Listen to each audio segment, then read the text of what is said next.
A prolonged war involving Iran could affect global oil supply, critical infrastructure across the Gulf, and even the financial architecture that lies behind the US dollar.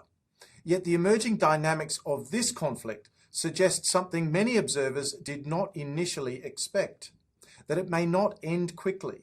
Instead, the confrontation now appears increasingly likely to evolve into a war of attrition.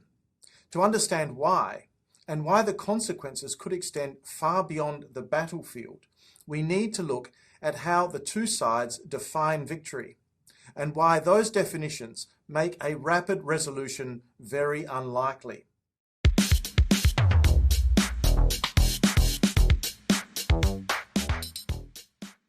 From the perspective of the United States and Israel, the objectives of the military action have largely centered on weakening Iran's strategic capabilities. These include Iran's ballistic missile forces, its drone capabilities, and also its nuclear infrastructure, and the regional military networks it has cultivated over several decades. Iran has developed a layered system of deterrence across the Middle East or West Asia. This includes relationships with armed groups across the region and the ability to threaten shipping routes, energy infrastructure, and military installations.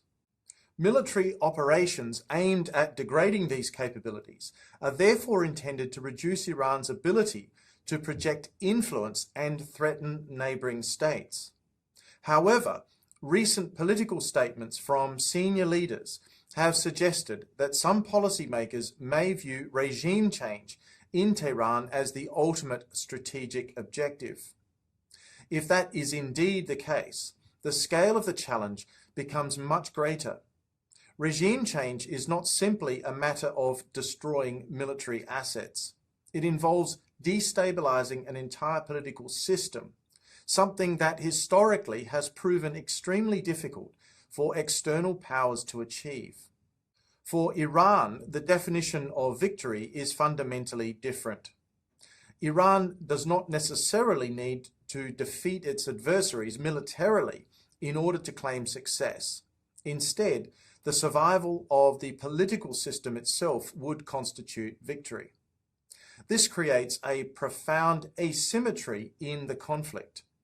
One side may be seeking transformation, while the other only needs to endure. History shows that when those two objectives collide, conflicts often become long and difficult to resolve. Iran's geography reinforces this dynamic. The country is large, it is mountainous in many regions, and home to more than 80 million people. Its military infrastructure is widely dispersed and, in many cases, hardened against attack. These characteristics make rapid external attempts to impose political change extremely difficult. In effect, while external powers may seek decisive results, Iran's strategy may simply be to absorb pressure and ultimately survive. Conflicts tend to become wars of attrition when neither side can achieve its objectives quickly. Iran has spent decades preparing for exactly this type of confrontation. Its strategic doctrine emphasizes resilience and asymmetric responses rather than conventional battlefield dominance. Rather than relying solely on direct military confrontation, Iran has developed a network-based approach to deterrence.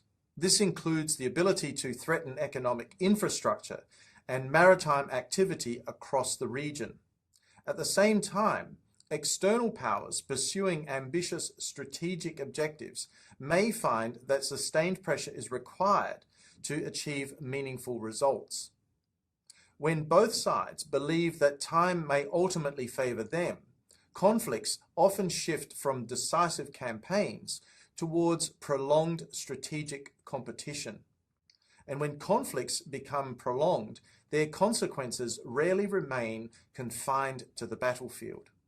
The duration of the conflict matters enormously because the Middle East or West Asia sits at the center of several critical global systems. First, the region remains one of the most important energy-producing areas in the world. Several of the largest oil exporters like Saudi Arabia, Iraq, Kuwait, and the United Arab Emirates are located in the Gulf. Their production helps stabilize global energy markets and support industrial economies around the world. Second, the region hosts complex infrastructure networks that support both energy production and daily life, including desalination plants that supply fresh water to millions of people living in cities across the Gulf. And third, the energy exports of the Gulf generate vast financial flows that connect directly to global capital markets. Much of the world's oil trade is priced in US dollars, and the revenues generated by these exports are frequently reinvested through sovereign wealth funds, international financial markets, and government debt. This financial recycling has long been a central feature of what is often called the petrodollar system. If geopolitical instability alters how these flows operate, the consequences could extend well beyond the energy sector. This is why the consequences of the conflict involving Iran cannot be understood purely in military terms. The real question is how prolonged instability might ripple through the global systems that connect the Middle East or West Asia to the wider world. In the next episode, we will examine one of the most important of those systems, the petrodollar system. For decades, oil exports from the Gulf have generated enormous dollar-denominated revenues that flow into global financial markets.